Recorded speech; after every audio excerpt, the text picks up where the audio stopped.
Good morning everyone. आज हम लोग जानेंगे इंक्वायरी ट्रेनिंग मॉडल के बारे में। जो शिक्षण प्रतिमान जो होते हैं उनका बहुत सारे मॉडल दिए गए हैं, तो उसमें एक है इंक्वायरी बेस्ड मॉडल जो सचमैन के द्वारा दिया गया था, उसके बारे में जानेंगे। तो सबसे पहले इसके पहले मैंने आपको टीचिंग मॉडल के बारे में बना दिया था कि टीचिंग मॉडल होता क्या है। तो जो शिक्षण प्रतिमान होता है एक शिक्षण योजना होती है जिसका स्वरूप ऐसा होता है जो पाठ्यक्रम को एक स्वरूप निश्चित करता है और शिक्षा साधनों के आकार प्रकार का निर्धारण करता है, और साथ ही साथ जो कक्षागत स्थितियां होती हैं उसके लिए जो है पथ प्रदर्शन का काम करता है। तो जो ये पथ प्रदर्शन का काम होता है ये बहुत तरीके से किए गए हैं। उसी में है एक इंक्वायरी ट्रेनिंग मॉडल या परिप्रेक्ष्य प्रशिक्षण प्रतिमान भी इसे कहा जाता है, जो दिया गया था रिचर्ड सचमैन के द्वारा 1966 में। ये जो होता है 1966 में रिचर्ड सचमैन के द्वारा दिया गया था।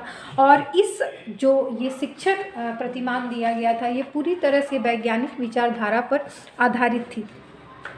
वैज्ञानिक विचारधारा का मतलब होता है कि ये वैज्ञानिकता पर आधारित थी, ठीक है।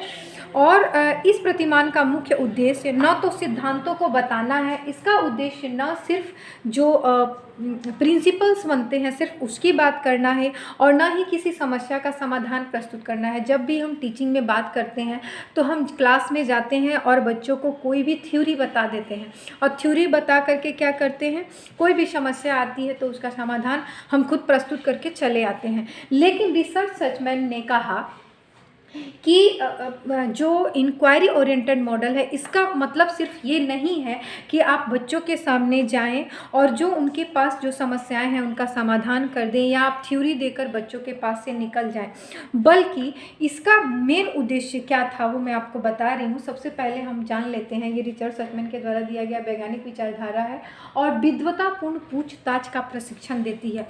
मतलब कि बच्चे में इतना कॉन्शियस आ जाना चाहिए, इतनी क्लैरिफिकेशन उनके व्यू में हो जाना चाहिए कि जो भी समस्या समाधान आए वो स्वभावतः उससे निकल सके, मतलब स्वाभाविक रूप से उस समस्या का समाधान वो खुद कर सके।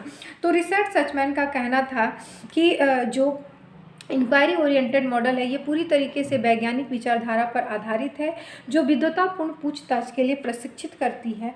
और इसमें छात्रों की संख्या के जो भी छात्रों की शंका, मतलब छात्रों के समक्ष जो भी समस्याएं आती हैं उनके समाधान के पूर्ण अवसर दिए जाने चाहिए तथा अनुशासित रहते हुए अपनी शंकाओं का समाधान उनको करना चाहिए, ऐसा कहना था रिचर्ड सचमैन का। रिचर्ड सचमैन ने एक परिभाषा भी दी है जो जानते हैं, परीक्षा अर्थ का विश्वास है। मतलब कि इन्होंने जो परीक्षा शब्द जो दिया था, परीक्षा जो इंक्वायरी बोला था, तो इनका कहना था कि इस इंक्वायरी अर्थ का विश्वास है और वह किसी एक विशेष के चेतन अवस्था के विभिन्न पहलुओं में उनके मध्य एक नई संबद्धता के पाने की इच्छा से प्रेरित होता है।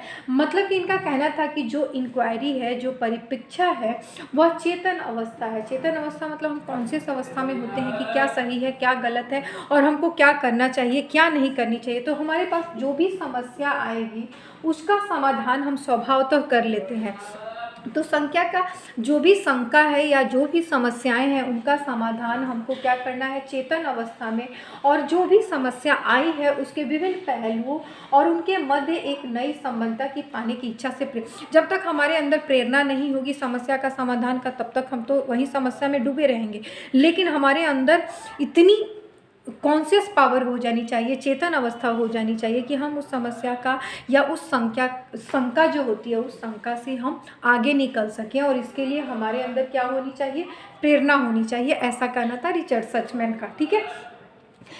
रिचर्ड सचमैन ने जो इंक्वायरी ओरिएंटेड मॉडल बनाया है उसका मुख्य उद्देश्य क्या है। मुख्य उद्देश्य है कि छात्रों में या जो भी हम जिसको ये प्रोवाइड कर रहे हैं उसके अंदर पूछताछ की कुशलता का विकास करना है, सामाजिक क्षमताओं का भी विकास करना है और साथ ही साथ एडजस्टमेंट के पावर का विकास करना है। तो ये इनके प्रतिमान का जो होता है उद्देश्य था। उसके बाद हम इसके सिद्धांत को जानने की कोशिश करते हैं। इनका कहना था रिचर्ड सचमैन का कि वैज्ञानिक खोज में छात्रों की सक्रिय सहभागिता होनी चाहिए और बच्चों की जो भी जिज्ञासा होती है उसकी उत्कंठा प्रवृत्ति पर यह प्रतिमान आधारित है। मतलब पूरी तरीके से साइंटिफिक बोल सकते हैं, ठीक है।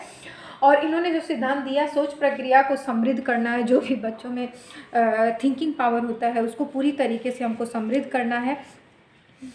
करना है ताकि छात्रों के प्रायोगिक व महत्वपूर्ण ज्ञान प्राप्त करने में तथा वैकल्पिक व्याख्याओं व समाधानों को स्वीकारने में सहायता मिले। ठीक है। उसके बाद सोच प्रक्रिया के प्रति सचेत तथा विश्लेषणवादी की बात कहती। इनका कहना था कि अपनी सोच प्रक्रिया के प्रति वे सचेत होते हैं और साथ ही साथ हम विश्लेषणवादी होते हैं। ठीक है। उसके बाद समस्या सामना में स्वाभाविक प्रवृत्ति का विकास करना भी इनका कहना था कि जब समस्याओं का सामना होता है, इनका कहना था कि जब हमारे पास समस्याओं का सामना होता है तो लोग स्वभावतः जो होते हैं अपनी समस्या का समाधान जो होते हैं खोज लेते हैं। तो समस्या सामना में स्वाभाविक प्रवृत्ति का विकास भी करना था।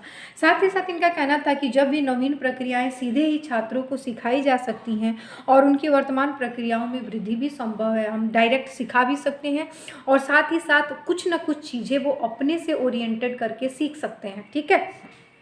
सचमैन का कहना था कि छात्रों के सामने समस्याएं रखी जाती हैं, जो भी स्टूडेंट है उनके सामने समस्याएं रखी जाती हैं, छात्र उसकी खोज करते हैं, फिर उसकी जांच करते हैं और छात्रों को स्वतंत्रता पूर्वक अनुशासन का ध्यान रखते हुए पूछताछ के अवसर प्रोवाइड करना चाहिए, ऐसा कहना था सचमैन का था। आज हमने जाना जो सचमैन की थ्योरी है वो क्या है। सचमैन की थ्योरी 1966 में दी गई थी, वैज्ञानिक विचारधारा पर आधारित है। केवल बच्चों के सामने जो होता है सिद्धांत और समस्या नहीं प्रस्तुत करना है, बल्कि ऐसा माहौल बनाना है कि बच्चे उस समस्या का समाधान खुद कर सकें, ऐसा इनका कहना था। विद्वतापूर्ण पूछताछ प्रशिक्षण का विकास करना है। सचमैन के अनुसार जो हमने बताया है कि चेतन अवस्था में विकास करना है। साथ ही साथ प्रतिमान का उद्देश्य कुशलता का विकास करना है, पूछताछ की भावना को ज़्यादा से ज़्यादा विकास करना है और सोच प्रक्रिया को समृद्ध बनाना है। और इस तरह से हमको बच्चे की स्वाभाविक चेतना का विकास करना है कि जो भी समस्याएं हैं वो स्वाभाविक रूप से उस समस्या का समाधान कर सके, ऐसा रिसर्च सचमैन का कहना था। इसी के साथ ये समाप्त होता है। Thank you so much.